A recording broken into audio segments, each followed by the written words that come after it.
Salut à tous, c'est Marie, j'espère que vous allez bien. De mon côté, tout va très bien. Bienvenue sur ma chaîne pour une nouvelle vidéo.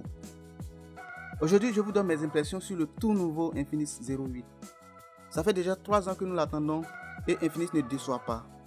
La vidéo de déballage est déjà disponible pour ceux qui veulent savoir ce qui se trouve dans la boîte.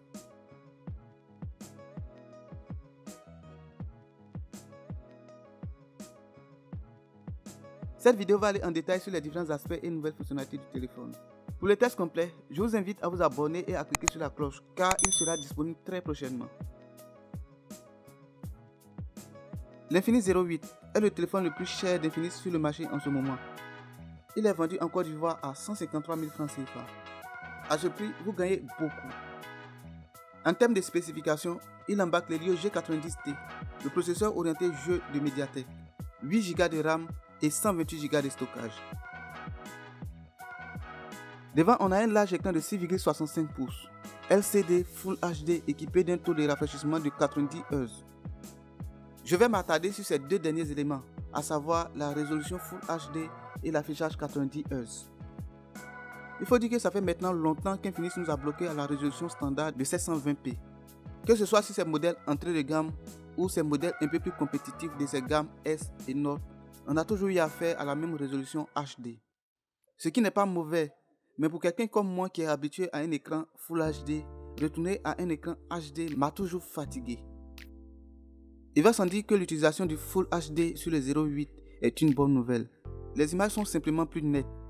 On a maintenant la possibilité de jouer les vidéos en 1080p sur YouTube. Si vous êtes déjà habitué aux écrans HD d'Infinix, je pense que passer à cet écran vous fera énormément du bien, tant au niveau de la clarté que de la netteté. En ce qui concerne le taux de rafraîchissement élevé, il faut dire qu'en 2020, c'est le standard au niveau des milieux et haut de gamme. Pour ceux qui ne le savent pas encore, le taux de rafraîchissement de 90 Hz rend le téléphone plus fluide et plus rapide comparé au standard de 60 Hz. La navigation dans l'interface utilisateur est plus fluide. Certaines applications tirent bien profit du taux de rafraîchissement élevé et on retrouve la même fluidité au niveau des défilements. Les jeux qui prennent en charge le taux de rafraîchissement élevé deviennent plus immersifs et agréables à jouer. De manière générale, l'écran est assez bon à consommer de la vidéo, aller sur les réseaux sociaux et jouer au jeu. La présence des deux perforations en forme de pilule ne change en rien l'expérience.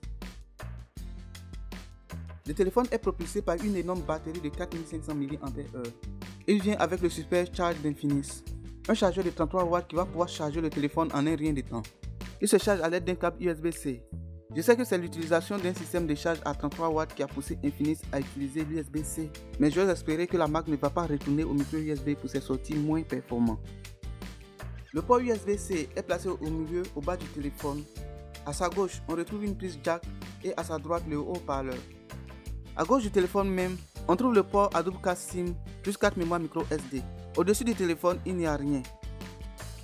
Sur sa droite, on a le bouton de volume et le bouton d'allumage couplé au lecteur d'empreintes digitales comme sur le Note 7.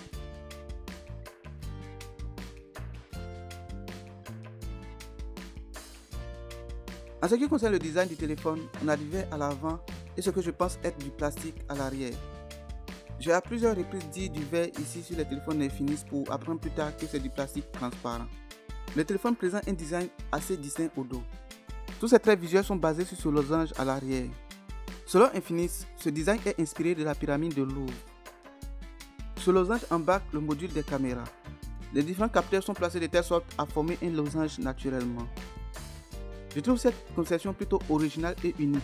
Avec l'Infinix 08, on a le sentiment d'utiliser un smartphone distinct qui ne ressemble pas à un autre connu.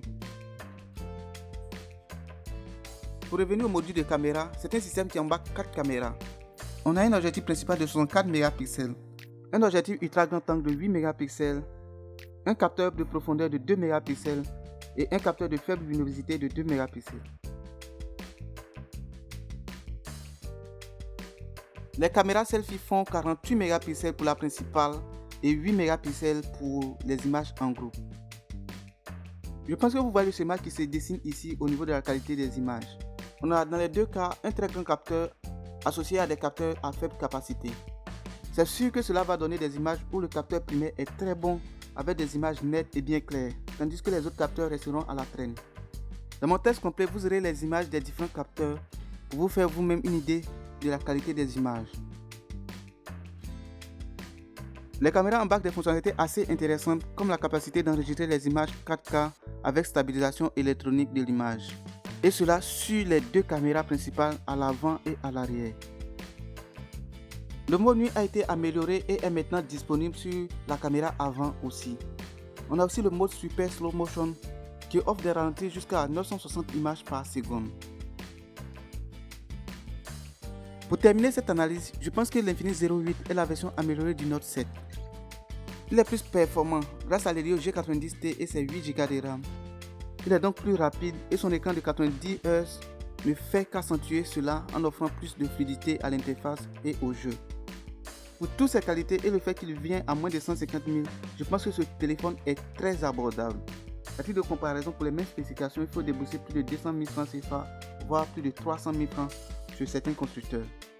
Le 08 devrait donc pouvoir se vendre plus facilement. S'il échouait, ce serait à cause de sa trop grande absence du pays. Les utilisateurs de la gamme se sont penchés vers d'autres séries à force d'attendre. Cependant, avec ces spécifications qui sont trop bonnes pour ce prix, je pense qu'il n'y aura pas de difficulté à récupérer ses anciens utilisateurs et même à en gagner. Ceci n'est qu'un premier avis, mon test complet arrive très bientôt. Je vous dirai sans filtre ce que j'ai aimé et ce que je n'ai pas aimé du tout dernier téléphone d'Infinix. Assurez-vous donc d'être abonné à la chaîne pour ne pas la rater. En attendant, c'est la fin de cette vidéo. Merci à vous de l'avoir suivi. Laissez en commentaire les différents aspects que vous aimeriez que je couvre dans mon test. Cliquez sur le bouton j'aime si vous l'avez apprécié. Partagez cette vidéo avec vos amis sur les différents réseaux sociaux. Abonnez-vous si vous ne l'êtes pas encore et à très bientôt pour une nouvelle vidéo.